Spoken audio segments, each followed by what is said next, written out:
akan lanjutkan untuk box selanjutnya. Kita akan lihat. 9. Langsung box 9. Hot game, lagi-lagi hot game. Nah, Bang Hotman, dalam hot game ini, bintang tamu harus beradu pantun gombal. Nah, ini dengan para panelis. Ada Batejo, Valen, dan juga Abdur. Oke, silakan pilih siapa? Batejo. Batejo. Oke, Batejo ya. Yang seumuran. Kita akan lihat ini laga duel. Bikin pantunnya Mbah Tejo dan juga Bang Hotman. Untuk kemudian silakan boleh memberikan pantun itu kepada Kania atau kepada Sarah. Kita mulai dari Bang Hotman terlebih dahulu. Bang Hotman mau bikin pantun untuk siapa? Rayuan dan gombal untuk siapa? Siapa namamu tadi? Sarah. Oke, silakan. Cek IG udah di. Saat aku bekerja, yang terlihat adalah wajahmu di kertas perkara gua. Dan itu terjadi tiap pagi. Kadang wajahmu seperti berlian menyala-nyala di mataku. Udah, gitu doang. Puisi. Oke. Udah dikodein. Udah. Oke, tadi. Wajahnya kayak kertas perkara juga nggak apa-apa. Tadi Bang Hotman untuk Sarah. Sekarang Mbak Tejo untuk Kania berarti. WA bapak-bapak semua nih. Kania, menikah adalah nasib, mencintai adalah takdir. Kau bisa berencana menikah dengan siapa, tapi tak bisa kau rencanakan cintamu untuk siapa. Nah, kalau Valen sama Abdur, lebih oke yang mana sih antara Bang Hotman sama Mbak Tejo? Abdur dulu deh. Kalau saya ungkapan perasaan dari orang yang tidak pandai merangkai kata itu biasanya jauh lebih jujur. Jadi? Karena Mbak Sujiwo Tejo itu pandai merangkai kata dalam urusan ini, maka saya memilih Bang Hotman. Bang Hotman. Valen. Antara Hotman Paris dan Sujiwo Tejo. Kalau orang Batak itu, Kak, itu udah lembut banget itu. Itu harus kita hargai. Karena biasanya gini orang Batak itu, sayang kali aku sama kau. Mau kau sama aku? Udah lembut banget itu. Oke. Box yang tersisa untuk mengetahui di balik seorang Hotman Paris, ini ada box nomor 7 yang terakhir. Nah, ada sentuhan rahasia. Oke, kita akan lihat di sentuhan rahasia ini, kita akan langsung saja Mbah Tejo sebagai lawan duelnya Bang Hotman untuk merayu dan juga gombal tadi mengajukan pertanyaan. Silakan Mbah Tejo. Oke, saya jadi teringat ada filosof Jawa namanya Ki Ageng Suryo Mentaram. Dia putranya Sultan Hamengkubuwono VII yang membelot. Nggak pengen jadi raja lagi karena capek melihat kerajaan. Jadi dia jadi tukang kuli, dari tukang gali sumur dan lain sebagainya. Sekarang bikin bukunya begini. Yang orang sering lupa gitu, bahwa kebahagiaan itu naik turun, osilatif.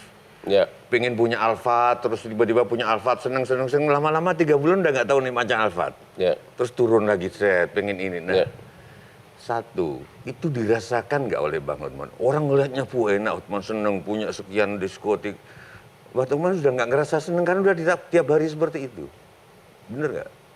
Iya, perasaan itu ada. Karena yang bikin kita semangat hidup itu adalah kalau ingin selalu mencari lagi yang berbeda dengan apa yang sudah kita capai.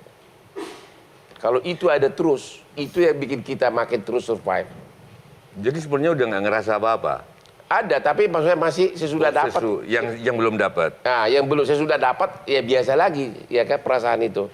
Maunya naik lagi gitu loh. Cincin ini kerasa sesuatu nggak bagi abang?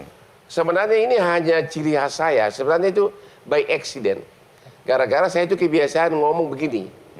Akhirnya lama-lama karena banyak komentar positif, cincinnya bagus, akhirnya saya beli benaran yang paling mahal kayak begitu. Bukan artinya sampai nggak kerasa seneng karena udah biasa? Atau udah biasa, nggak kerasa lagi. Oke. Ya, nggak Kalau kerasa gitu lagi. pertanyaan Benar. Kalau gitu pertanyaan berikutnya, saya selalu disuruh oleh orang tuaku dulu kalau ngeliat orang sukses, selalu aku harus menanya, berapa kali kau gagal dalam hidupmu? Berapa kali Hotman terpuruk? Saya pernah mau bunuh diri waktu saya di Bank Indonesia. Jadi saya dulu sudah di kantor pengacara internasional paling top punya Anan Buyung, yaitu namanya NLH, Nasution Dubes Hadi Putranto. Bos saya juga sebelum saya pindah ke Makarim ya, bos saya bule-bule semua. Itulah waktu itu saya bersaing dengan Otto Hasibuan di mana saya yang lolos. Waktu saya masih umur 20, saya lulus paling cepat dari kampus. Tiba-tiba saya ditawari Profesor Subekti, dekan mau nggak di Bank Indonesia tanpa testing? Kata saya mau, karena saya pikir Bank Indonesia itu kan pasti lebih kaya, temboknya kan gede-gede. Masuklah saya ke sana, gue tinggalin lah ini yang hasil perjuangan yang sudah Lolos testing lolos, masuk saya di Bank Indonesia. Ternyata beda dunia. Gubernur BI sekarang ada teman sekolah saya di sana, sama-sama terima. Mulailah dimasukkan ke pendidikan. Yang pertama disuruh diajarin neraca sama hitung dagang yang sangat saya benci.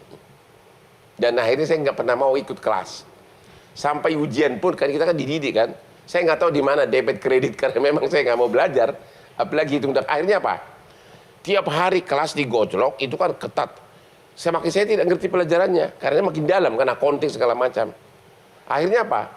Mulailah frustasi. Dilihat kita semua kerja, bikin soal, kitanya gua ngerti juga kagak. Akhirnya dianggap orang saya bodoh sama stres. Lama-lama jadi stres beneran. Karena saya udah gak kuat lagi. Saya termasuk orang yang dari kecil selalu juara 1 atau juara 2. Nggak pernah nggak juara. Tiba-tiba di kelas itu, bulan demi bulan jadi bahan cemoohan. Karena dianggap bodoh sama, udah mulai dianggap gila. Pada saat saya mau minum, di depan ternyata tiba-tiba tukang beca lagi ketawa-ketawa. Saya baru sadar, tukang beca bisa ketawa-ketawa. Saya lempar, akhirnya saya bertekad mulailah bangun lagi.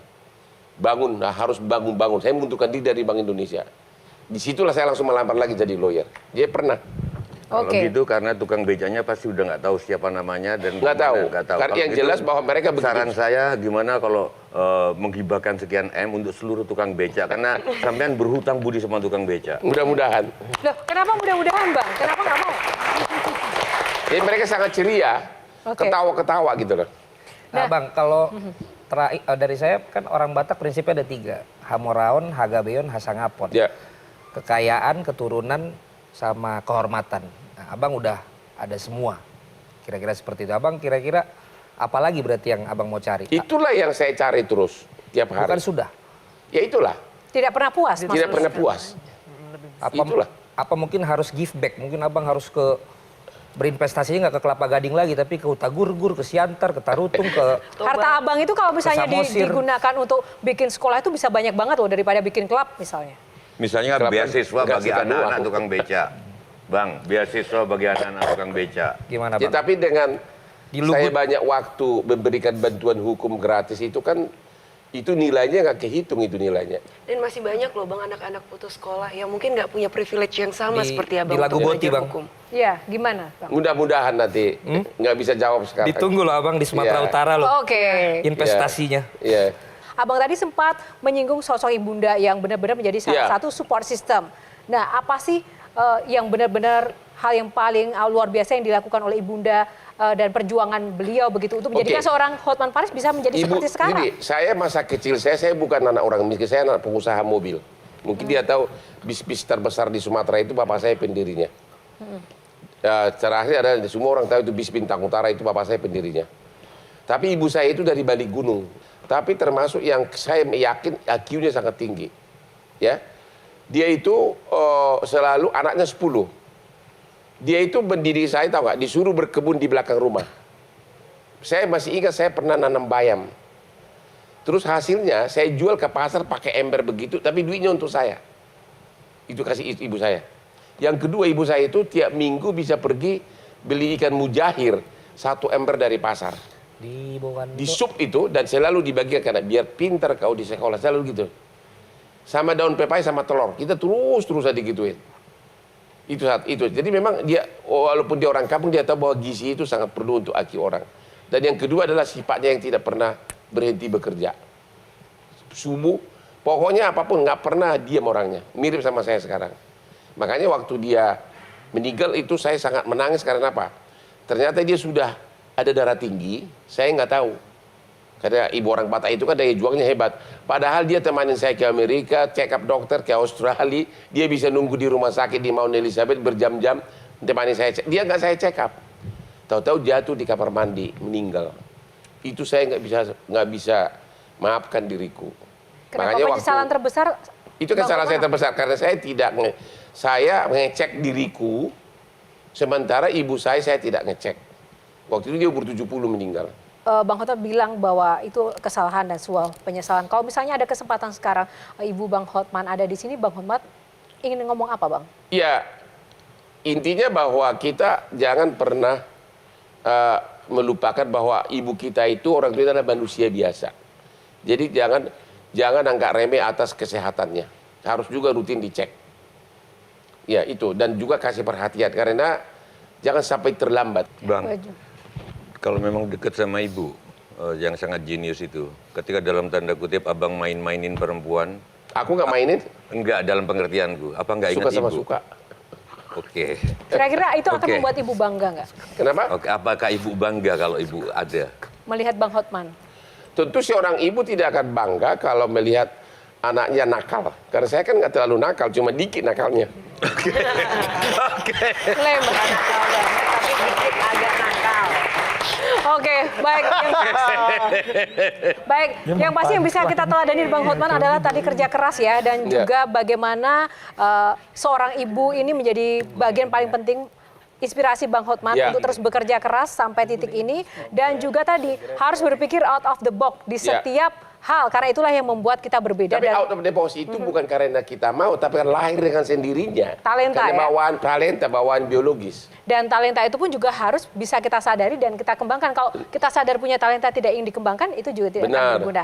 Dan itulah tepuk tangan untuk Hotman Paris yang mengembangkan talentanya, akhirnya menjadi pengacara yang luar biasa. Baik, sukses terus Bang Hotman. Terima Thank you. kasih sudah berada di Q&A dan juga para panelis.